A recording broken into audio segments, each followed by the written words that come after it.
दिनै साबा उदां अख्राङाव फैनाय बायदि जाहैदों बे माबायदि थासारिजों फैदों?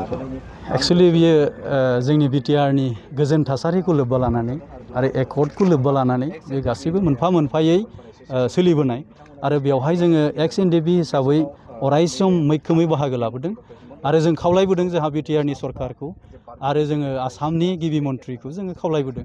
बेबायदि हिसाबैनो बे खावलायनायखौ बिथाङा लाखिनानै दिनै बिथांमोनखौहाय काजलगावआवहाय लाबोनाय जादों। साबेसे आरो नैबे सिबिआइ केसआवहाय दिनै साबाखौ लाबोनाय जाबाय।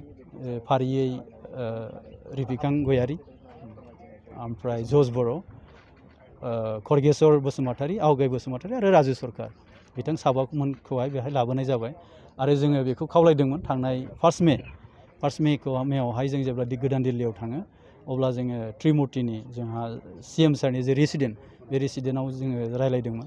बेवहाय जोंहा मानगोनां प्रमद बर' सारानो लिड लानाय जादों आरो बिथाङा खावलायदों जे गोबाव सम जाबाय बिथांमोनखौ एसे उदां अख्राङाव लाबोनो हायोबा मोजां जायो, मोजां परिबेसाव लाबोनो हायोबा मोजां जायो। बिनिखायनो खावलायनाय अनुजायै बिथाङाबो खोथाखौ लाखिदों। आङो उइथिन 1 उइक बिथांमोनखौ शिफ्ट खालामनायनि बेबस्थाखौ लागोन होनदों आरो बे खोथा बायदियैनो बिथाङा दिनै गमामायैनो बे खामानिखौ मावनानै फोरमायबाय। दा बे साबाया जिल्ला जेलाव थाबाय बिनि केसा माबायदि जानानै थागोन? बिनि केसा बिथांमोननिया दिनै सुप्रिम कर्टआव सोलिगासिनो दंखायो सिबिआइनिया बे सोलिबाय थागोन नाथाय बिथांमोनखौ एसे मोजां परिबेसाव लाबोनो नाजानायजों लोगोसे दिनै बेखौ खामानिखौ मावफुंनाय जादों। बेफोरबायदि सेन्ट्रेल जेलनिफ्राय बाहेरायाव लाबोनायनि थाखाय आथिखालनि जिखिनि राजखान्थि थासारियाव माने राजखान्थि खालामलायबाय थानायखौ नुनो मोनो बिनि बेलायाव मा बुङो? एक्सुअलि बियो गुड रिलेसननि गेजेरजों फैयो। गुड रिलेसननि गेजेरजों फैयो।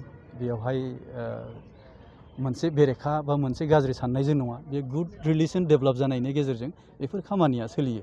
अबेबा खामानिया जाथावैब्लाबो जायो बिकज बियो गुड रिलेसननि थाखाय। थ' गुड रिलेसना जोंहा दङ जिहेथु ट्रिपल इन्जिन सरकार सोलिगासिनो दङ ओंखायनो गुड रिलेसनखौ बुंनांगोन।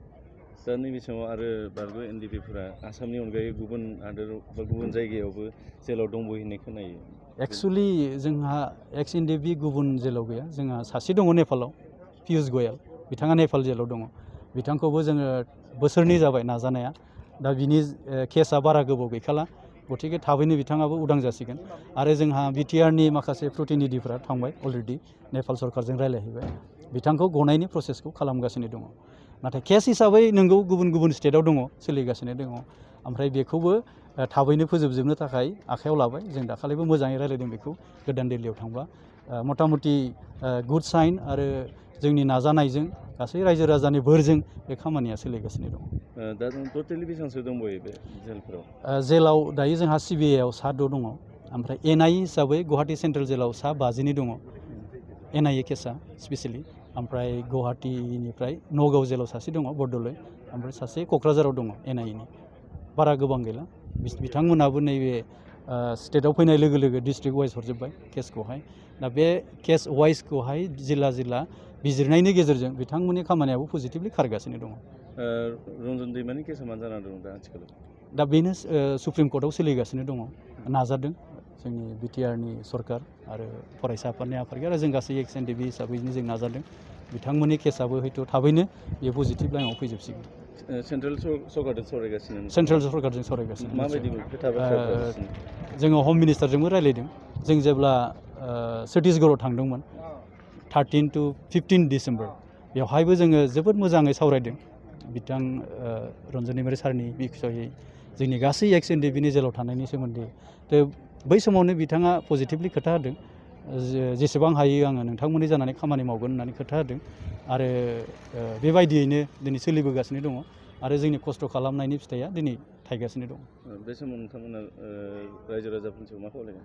जोङो बेखौनो गोग्गानायजों लोगोसे आरो गासै रायजो राजानि आशीर्बादजों जोंनि एक्स एनडिपिआ मोजां मोजां खामानिफोरखौ मावनो हागासिनो दं आरो जोङो सरकारजों थाफानानै बेफोर मोनफा मोनफायै जाफुंसारनाय हाबाफारिखौ मावगासिनो दङ।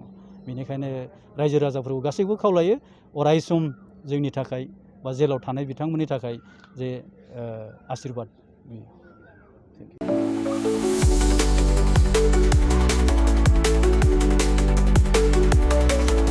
क'क्राझारनि CITआव मुं थिसननो गोसो जानाय फरायसाफोरनि थाखाय मोनसे गोजोनथाव रादाब। Central Institute of Technology क'क्राझारा 2025-2026 सोलोंथाइ बोसोरनि थाखाय मुं थिसननायनि एन्ट्रेन्स एग्जाम खुंनो थांगासिनो दङ। Diploma, BTech, MTech, Bachelor and Master of Design आरो PhD नि थाखाय एन्ट्रेन्स एग्जाम खुंनाय जागोन। डिप्ल'मा प्रग्रामाव दङ CE, CSE, ECE, FPT, CAI आरो AMT। बीटेक प्रग्रामाव दङ CE, CSE, ECE, FET आरो IE। एमटेक प्रग्रामाव दङ WRH, CSE, FET आरो GET। Bachelor of Design आरो Master of Design आव दङ MCD आरो PhD नि थाखाय CE, CSE, ECE, FET, IE, ME, Physics, Mathematics, Chemistry आरो HSS। बे समाव अनलाइन आर'जलाइ लानाया सोलिगासिनो दङ आरो बियो फैगौ 31 मेसिम थागोन। डिप्ल'मा, बीटेक आरो एमटेकनि एन्ट्रेन्स एग्जामखौ फैगौ 8 जुनाव खुंनाय जागोन आरो PhDनि एन्ट्रेन्स एग्जामखौ 15 जुनाव खुंनाय जागोन। आबुङै मिथिनो थाखाय एडमिशन सेल CIT क'क्राझारनि मबाइल नम्बर 9365031406 आव सुलाद लानो हागोन एबा query2025@cit.ac.in आव इमेल खालामहरनो हागोन। बेनि अनगायै cit.ac.in एबा admission.cit.ac.in बे मोननै वेबसाइटआव हाबनानै नायनो हागोन।